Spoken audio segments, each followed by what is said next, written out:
Hello बच्चों। Hello बच्चों, आज हम लोग पढ़ेंगे कंबशन एंड फ्यूल में फ्यूल। इसके पहले हम लोग ये वाले चैप्टर कंप्लीट कर चुके हैं। आज हम लोगों का लेक्चर होगा फ्यूल से स्टार्ट होगा। फ्यूल, ठीक है, आपको दिख भी रहा है। तो आज हम लोग का लेक्चर है फ्यूल होता क्या है और ये कितने टाइप के होते हैं और इसका मतलब क्या है, ठीक है। तो फ्यूल देखो होता क्या है। A material a material a material a material which is burnt which is burnt which is burnt to produce to produce heat to produce heat is called fuel, ठीक है। तो फ्यूल हम लोग किसको बोलेंगे? ऐसे मटेरियल जो क्या करें, जलने के बाद या फिर बर्न होने के बाद क्या करें, हीट का प्रोडक्शन करें, तो उसको हम लोग क्या बोल देंगे? फ्यूल बोल देंगे। ऐसे मटेरियल जिनको बर्न करने के बाद हमें क्या मिले, हमें हीट मिले या फिर वो हीट प्रोड्यूस करें, उसको हम लोग क्या बोल देंगे? फ्यूल बोल देंगे, ठीक है। जैसे कुछ कॉमन फ्यूल के एग्जाम्पल दे रहे हैं आपको। कॉमन फ्यूल्स के एग्जाम्पल, कॉमन फ्यूल जो हम लोग यूज कर सकते हैं या यूज करते हैं, ठीक है। देखो जैसे वुड हो गया, एलपीजी, सीएनजी, ठीक है, सीएनजी। पेट्रोल हो गया, पेट्रोल, डीजल, केरोसिन ऑयल भी हो जाएगा, नेचुरल गैस भी हो जाएगा और बायोगैस भी हो जाएगा। ये सारे किसके एग्जाम्पल है? ये फ्यूल के एग्जाम्पल है, जिनको बर्न करने के बाद से क्या होगा, वो बर्न करने के बाद क्या होगा, वो हीट का प्रोडक्शन करेंगे, ठीक है। ए फ्यूल इज ए, ये अगला पॉइंट है, a fuel is a fuel is a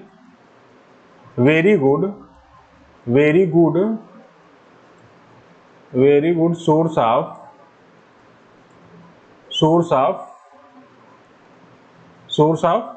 heat energy, ठीक है। फ्यूल क्या होता है? बहुत ही अच्छा सोर्स ऑफ एनर्जी का वो क्या होता है। A fuel is a very good source of heat energy, बहुत ही अच्छा सोर्स होता है किसका? हीट एनर्जी का, बहुत ही अच्छा सोर्स होता है फ्यूल का, ठीक है। अब देखो, the heat energy produced by burning fuel. अब जो यहाँ से हीट हम लोग क्या कर रहे हैं, फ्यूल मान लो बर्न कर रहे हैं, फ्यूल बर्न कर रहे हैं हम लोग, ये मान लो फ्यूल बर्न है, ये फ्यूल है, इसको हम लोग बर्न कर रहे हैं, तो इससे क्या होगा? हीट का प्रोडक्शन होगा, ये हीट प्रोड्यूस करेगा। तो हम लोग इसका हीट का क्या करेंगे? डायरेक्टली यूज कर सकते हैं, ये डायरेक्टली यूज कर सकते हैं हीट का, directly used to human activity, ठीक है। जो भी फ्यूल से हीट प्रोड्यूस होगा उसका हम लोग क्या कर सकते हैं? उसका डायरेक्टली यूज कर सकते हैं ह्यूमन एक्टिविटीज में, ठीक है। जैसे कि इसके ढेर सारे एग्जांपल है, जैसे हो गया मोटर बाइक हो गया, फैक्ट्री हो गई, ठीक है। मोटर बाइक हो गया, फैक्ट्री हो गई, या फिर और भी जितने आप लोग मोटर व्हीकल देखते हैं, उसमें क्या हो रहा है? उसमें हीट का प्रोडक्शन इंजन में हो रहा है और डायरेक्टली यूज हो रहा है उसका, ठीक है। तो अब देखो बुक में क्या लिखा हुआ है, the heat energy produced by burning a fuel can be used directly to cook food or for running motor vehicle and factory machines, ठीक है। तो हम लोग जो हीट एनर्जी का प्रोडक्शन हो रहा है उसका हम लोग डायरेक्टली यूज कर सकते हैं खाना बनाने में, कहाँ पे? कुकिंग फूड में।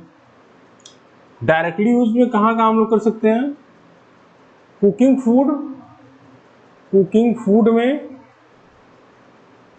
फूड। दूसरा है मोटर व्हीकल में, मोटर व्हीकल, और तीसरा फैक्ट्री में, ठीक है। तीसरा फैक्ट्री में हम लोग यूज कर सकते हैं इसका। अब देखो or it can be converted into electrical energy at thermal power plant. ये जो हीट एनर्जी का प्रोडक्शन हो रहा है उसको हम लोग क्या कर सकते हैं, कन्वर्ट कर सकते हैं किसमें, इलेक्ट्रिकल एनर्जी में। जो यहाँ पे हीट का प्रोडक्शन हो रहा है उसको हम लोग क्या कर सकते हैं, कन्वर्ट कर सकते हैं इलेक्ट्रिकल एनर्जी में। कहाँ पे, जहाँ पे बिजली, जहाँ पे और बिजली बनती है या फिर थर्मल पावर प्लांट्स में, ठीक है। जो यहाँ पे हीट एनर्जी का प्रोडक्शन हो रहा है उसका हम लोग क्या कर सकते हैं, उसको हम लोग कन्वर्ट कर सकते हैं किसमें, इलेक्ट्रिकल एनर्जी में। कहाँ पे कर पाएंगे हम लोग उसको, थर्मल पावर प्लांट्स में या फिर थर्मल पावर स्टेशन में कन्वर्ट कर पाएंगे। Heat energy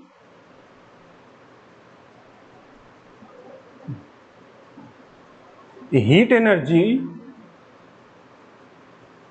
heat energy heat energy convert हो जाता है,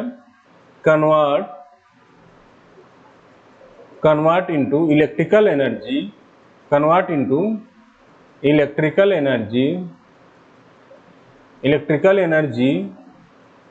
energy into thermal power plant, into thermal power plant.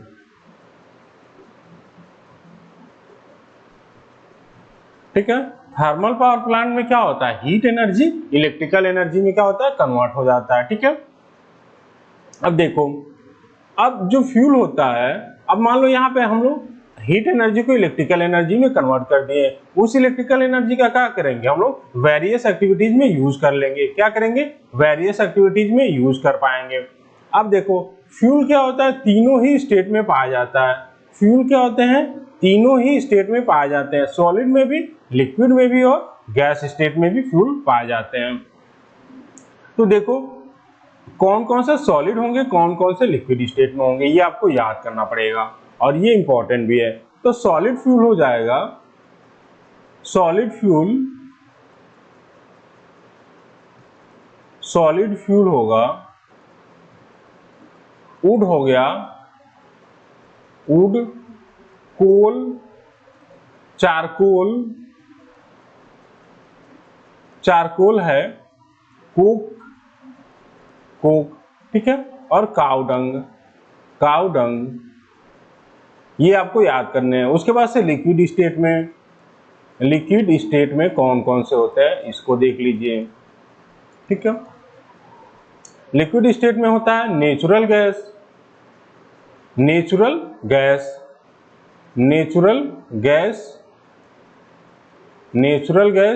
या फिर पेट्रोलियम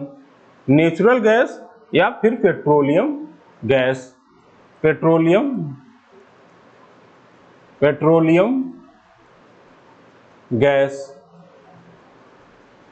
एक मिनट, ये गलत हो गया, सॉरी बच्चों। लिक्विड स्टेट में होता है डीजल, पेट्रोल,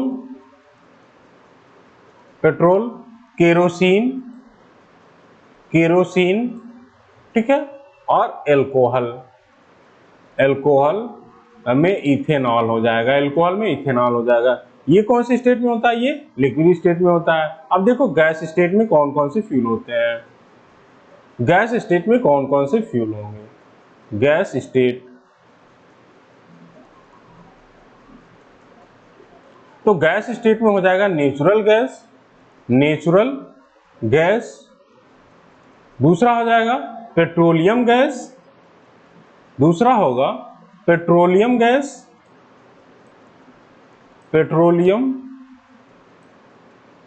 गैस और बायोगैस। ये सारे किसके एग्जांपल हैं, ये सब एग्जांपल हैं और गैसेस स्टेट में कौन कौन से पाए जाते हैं। ठीक है, पहला नेचुरल गैस, दूसरा पेट्रोलियम गैस और तीसरा क्या है, बायोगैस होता है। अब देखो यहाँ पे जो डिफरेंट टाइप की फ्यूल्स पाए जा रहे हैं उसका अलग अलग यूज होता है। डिफरेंट टाइप की जो फ्यूल पाए जा रहे हैं उसका अलग अलग यूज होता है। उसका यूज हम लोग घर में करते हैं या फिर इंडस्ट्री में करते हैं या फिर ऑटोमोबाइल में करते हैं। जैसे मान लो हम लोग घर में किसका यूज करते हैं, वुड का हो गया, चारकोल का हो गया, या फिर कोल या फिर एलपीजी का यूज हम लोग घर में करते हैं। उसी तरह से इंडस्ट्री में किसका यूज होता है, कोयले का होता है या फिर नेचुरल गैस का यूज होता है इंडस्ट्री में। कोयले का या फिर नेचुरल गैस का। अगर मान लो मोटर में किसका यूज हो रहा है, मोटर में यूज हो रहा है डीजल का, पेट्रोल का या फिर सीएनजी का। तो अलग अलग फ्यूल का अलग अलग जगह पे यूज है, ठीक है।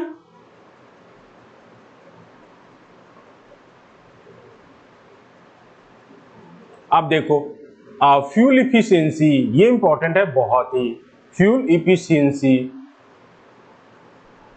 फ्यूल इफिशियंसी या फिर कैलोरीफिक वैल्यू ऑफ फ्यूल, ये ज्यादा वर्ड यूज किया जाता है, calorific value of fuel. Calorific, calorific value of fuel, calorific value of fuel, ठीक है। तो इसको हम हटा दे रहे हैं, आपको याद हो गया होगा।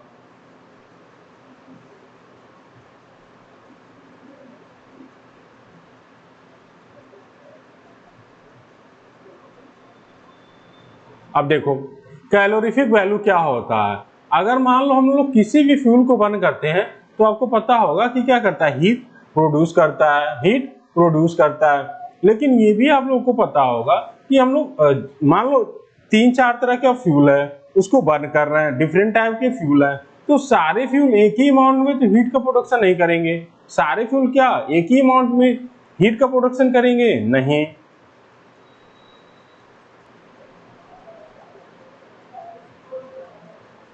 ठीक है, तो कैलोरीफिक वैल्यू होता क्या है। मान लो ढेर सारे फ्यूल हैं, सारे फ्यूल को हम लोग बर्न करते हैं तो सारे फ्यूल एक ही अमाउंट में क्या करते हैं, हीट का प्रोडक्शन नहीं करते हैं। ऑल द फ्यूल, अब ये वाली मेन पॉइंट है, all the fuel, all the fuel, all the fuel do not produce, do not produce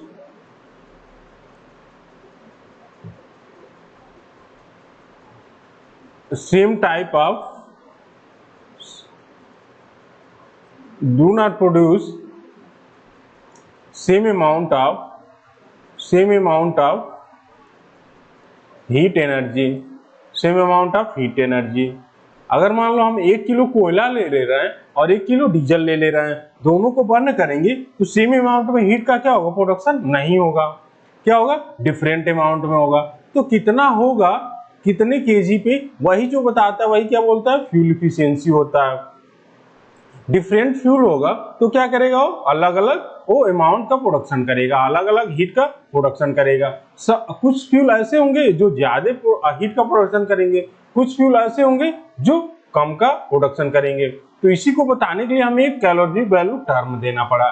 इसी को बताने के लिए कि किसकी कैलोरीफिक वैल्यू क्या होगी और कौन बेटर फ्यूल है, इसके लिए वर्ड यूज आया कि कैलोरीफिक वैल्यू, ठीक है। तो देखो कैलोरीफिक वैल्यू होता क्या, definition,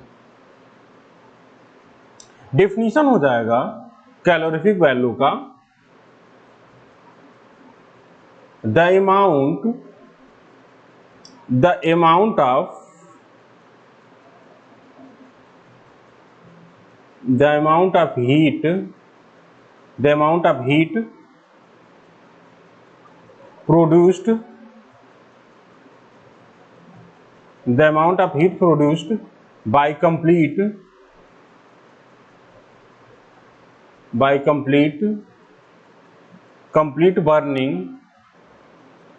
burning, complete burning of 1 kg, 1 kg of fuel, of fuel, fuel is called, is called its calorific value, calorific, calorific value, ठीक है। अब देखो इसका मतलब क्या है। मान लो हमारे पास 1 केजी फ्यूल है, उसको बर्न करने के बाद से जितना हीट का प्रोडक्शन हो रहा है, उस हीट के अमाउंट को क्या बोलेंगे हम लोग, उस फ्यूल की कैलोरीफिक वैल्यू बोलेंगे। 1 केजी मान लो कोई फ्यूल है तो उसको बर्न करने के बाद से जितना हीट का प्रोडक्शन हो रहा है वही उस फ्यूल का क्या हो जाएगा, कैलोरीफिक वैल्यू होगा। मान लो जैसे अभी अगले वाले पेज पे आएगा कि उसका कितना हम लोग बर्न करेंगे कौन सा फ्यूल तो कितना हीट प्रोड्यूस होगा। अब देखो इसका यूनिट होता है किलो जूल पर ग्राम।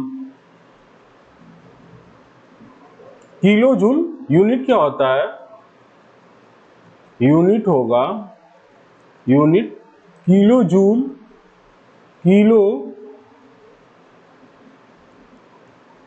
किलो जूल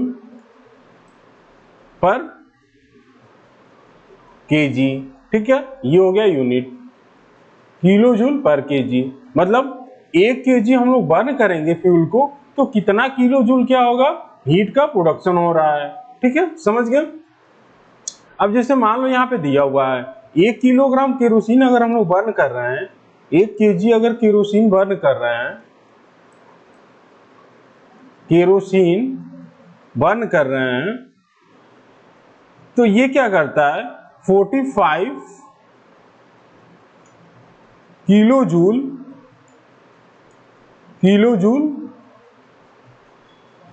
क्या करता है, हीट प्रोड्यूस करता है। ये हीट प्रोड्यूस करता है। ठीक है, तो 1 किलोग्राम क्या करने पे, 1 किलोग्राम केरोसिन को कंप्लीटली बर्न करने पे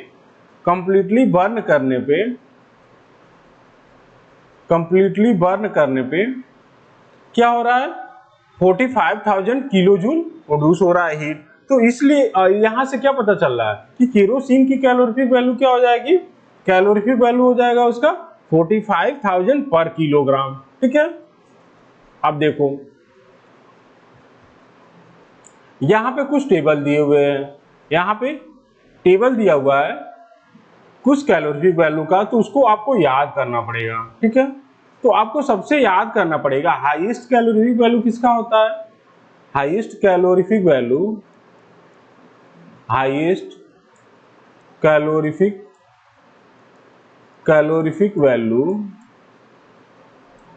किसका होता है, हाइड्रोजन का होता है।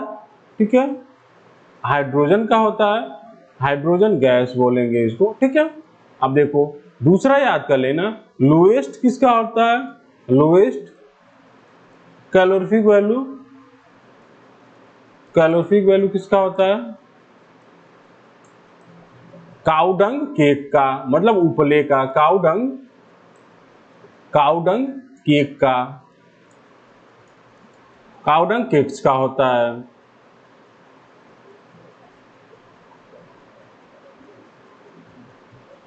ठीक है, अब देखो इसमें आप लोग को कुछ याद कर लेना आप, जैसे हाइड्रोजन का, एलपीजी का, सीएनजी का, उसके बाद डीजल का, पेट्रोल का, केरोसिन का, ये सब याद कर लेना। आपको 5-6 कम से कम याद करना पड़ेगा। इसमें से 10 दिया हुआ है तो 6 से 7 आपको याद करना पड़ेगा, ये क्योंकि ये आगे पूछता भी है। अब देखो यहाँ पे दिख रहा है, from the above table we can see that the calorific value of LPG is 55,000 kilo joule per kg. यहां से हमें दिख रहा है टेबल से कि जो एलपीजी होता है, एलपीजी उसका कैलोरीफिक वैल्यू कितना होता है, 55,000 किलो जूल पर केजी होता है। ठीक है, तो हाइड्रोजन के बाद सबसे ज्यादा किसका है, हाइड्रोजन के बाद सबसे ज्यादा एलपीजी का है, उसके बाद सीएनजी का। हाइड्रोजन का कितना है, 1.5 lakh kilo joule per KG हो गया। ठीक है, by saying that the calorific value of LPG इतना, इट मींस अगर 1 किलो एलपीजी को हम लोग बर्न करेंगे तो कितना हीट का प्रोडक्शन करेगा, वो 55,000 किलो जूल का क्या करेगा, हीट का प्रोडक्शन करेगा। The calorific value of LPG is much higher than the calorific value of cow dung. Cow dung और कोल के कैलोरीफिक वैल्यू से क्या है, बहुत ही ज्यादा है एलपीजी का। समझ गए। अब देखो यहाँ पे कुछ एक न्यूमेरिकल दिया हुआ है, उसको हम लोग कर लेते हैं। यहाँ पे दे रहा है अगर 4.5 किलोग्राम फ्यूल को बर्न करने के बाद से कितना हमें मिल रहा है, 180 किलो जूल मिल रहा है, तो इसकी कैलोरीफिक वैल्यू कितना होगा। तो कैलोरीफिक वैल्यू हमें पता करने के लिए 1 kg का निकालना पड़ेगा 1 kg फ्यूल के लिए। तो 1 kg फ्यूल का निकालने के लिए हम क्या करेंगे, इसमें डिवीजन कर देंगे 4.5 का। अब देखो ये वैल्यू कितना आ जाएगा, ये आ जाएगा 40,000 किलो जूल आ जाएगा ये वैल्यू। तो हमें यहां से पता चल जाएगा कि कैलोरीफिक वैल्यू इस फ्यूल का क्या होगा। सो कैलोरीफिक वैल्यू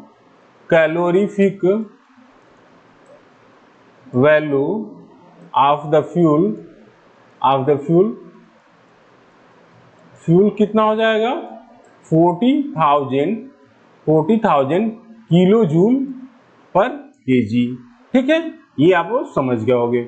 अब ये कैरेक्टरिस्टिक ऑफ आइडियल फ्यूल, ये मोस्ट इंपॉर्टेंट है। Characteristic of ideal fuel most important है आपके लिए।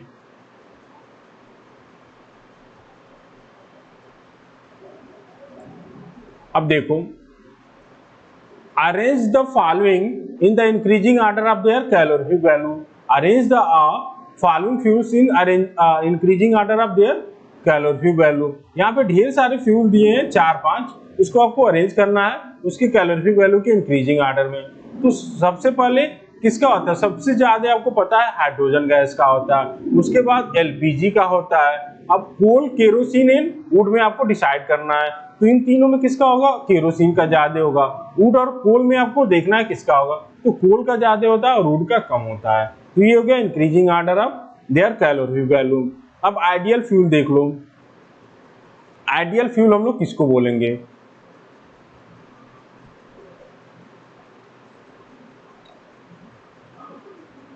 Characteristic of ideal fuel.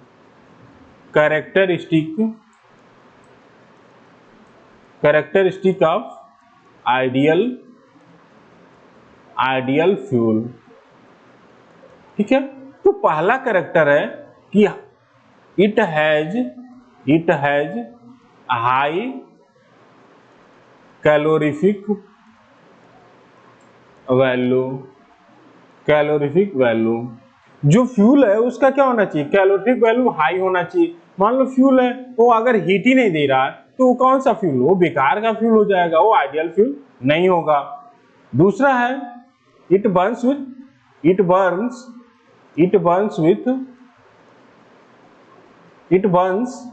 easily in air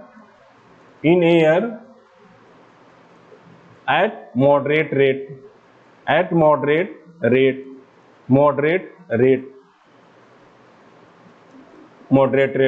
कोई भी अगर हमें यूज करना है कोई भी चीज तो क्या होना चाहिए, वो मॉडरेट हीट हमें प्रोड्यूस करेगा। मान लो एक ही बार ढेर सारा हीट क्या होगा, प्रोडक्शन हो गया, तो हम लोग उसका यूज कर पाएंगे, नहीं कर पाएंगे। लेकिन उतना ही हीट अगर क्या हो, धीरे धीरे प्रोड्यूस हो, तो हम लोग क्या कर पाएंगे, उसका यूज कर पाएंगे। ठीक है, तीसरा हो गया, तीसरा है इसमें, तीसरा हो जाएगा, थर्ड पॉइंट है it has a proper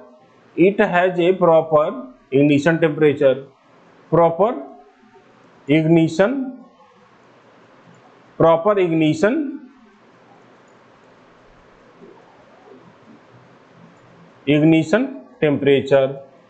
temperature होना चाहिए। मान लो ना तो ज्यादा हाई इग्निशन टेम्परेचर हो, ना तो ज्यादा लो इग्निशन टेम्परेचर हो, मतलब मॉडरेट इसका या फिर बीच का होना चाहिए। तीसरा हो जाएगा कि ये क्या हो, हार्मफुल गैस का प्रोडक्शन न करे। फोर्थ हो जाएगा आफ्टर बर्निंग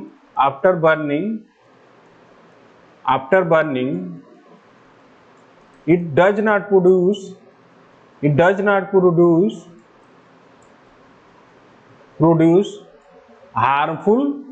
harmful गैस। ठीक है, मतलब बर्निंग के बाद से क्या हो, हार्मफुल गैस का प्रोडक्शन ना करे। अब देखो ये पांचवा पॉइंट हो जाएगा, फिफ्थ हो जाएगा इट इज चीप, मतलब सस्ता भी होना चाहिए, रीडली अवेलेबल, इजीली अवेलेबल भी होना चाहिए, अवेलेबल, ठीक है, और इजी टू ट्रांसपोर्ट भी होना चाहिए, इजी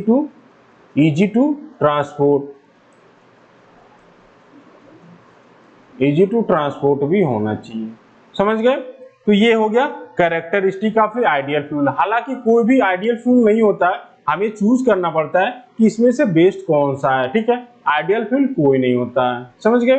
ये हो गया फ्यूल के बारे में। अगले लेक्चर में हम लोग पढ़ेंगे फ्लेम के बारे में। ठीक है।